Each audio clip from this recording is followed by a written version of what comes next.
Deməli belə. Sonra deyirlər ki, qardaş, belə iş görürsünüz, elə iş görürsünüz. Gəlin işləri necə görülür sizə göstərim. Bax, deməli, F10-u ümumi qulluq eləməliyik. Yaxınlaş bura.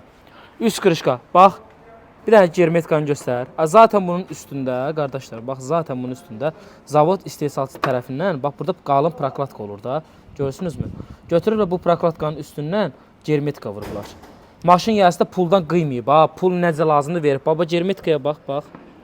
Bu bir. İkinci, karteri. Görürsünüz karteri. Karterin özündə də zavod tərəfindən bax qalın prokladka olur. Bax görürsən? Bunu da götürüb üstündən bax germetka vururlar. Bu bozların hamısı germetkadır. Bax, görürsünüz? Germetka. Plus yaxınlaş bura. Balansvalın metka olan hissəsinə götürüb germetka vururlar. Bir də buna bax.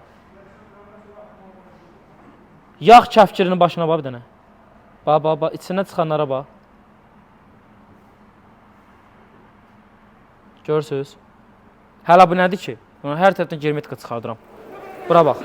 Yaxınlaş bura. Gözlə bir dənə fırlayaq. Bax, turbonun sanlikləri olur burada. Götürülür bu sanlikin üstündən germetika vururlar. Germetika izlərinə baxın.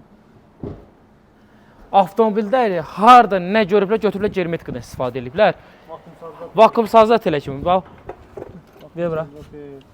Bax. Bunun boğazına germetikaya baxın bir dənə. Bütün hamısı germetikanı biz təmizləmişik. Bayaqdan hələ təmizlə qurtarmır. Avtomobildə bütün ehtiyat hissələrinin hamısını bir-bir yenidən prokladka daxil olmazlar. Hamısı BMW qrup orijinalla sifariş eləmişik. Bütün ehtiyat hissələrini orijinalla dəyişəcəyik və bütün nə problem varsa aradan qaldıracağıq. Bizim burada bu videonu çəkməkdən məqsədim onun ibarətdir ki, qardaş, əgər avtomobil sahibi gəlib sizə yaxınlaşırsa, deyir ki, qardaş, nə lazımdırsa elə, yəni xahiş edirəm, bunu germetikadan istifadə eləməkdə. Zaten bu insan pulu verir də sənin. Biz indi təzədən bu avtomobilin bütün ehtiyat hissələrini orijinalla əvəz eləyəcəyik, bütün ehtiyat hissələrini orijinalla qoyacağıq ki, avtomobil sahibi bir də təzədən problem yaşamasın və plus avtomobil sahibi Azərbaycanda, daha doğrusu Bakıda da yaşamır. Bölgələrimizin birində yaşayır və uzaq məsafələrdə avtomobil idarə edir və bu isə çox risklidir. Çalışın avtomobilinizi düzgün ustalara yönəldin, düzgün, yəni demirin bizə gətirin, bizə gətirməyin. Həqiqətən deyirəm, özüm üçün demirəm, heç bizə gətirməyin. Amma ən azından düzgün bir usta yanına aparın ki, sabahsı günü 3 manat yox, qoy 5 manat xərci çıxsın. Amma sabahsı günü təmiz iş gördürəsiniz. Təşəkkürlər, izləmədə qalın.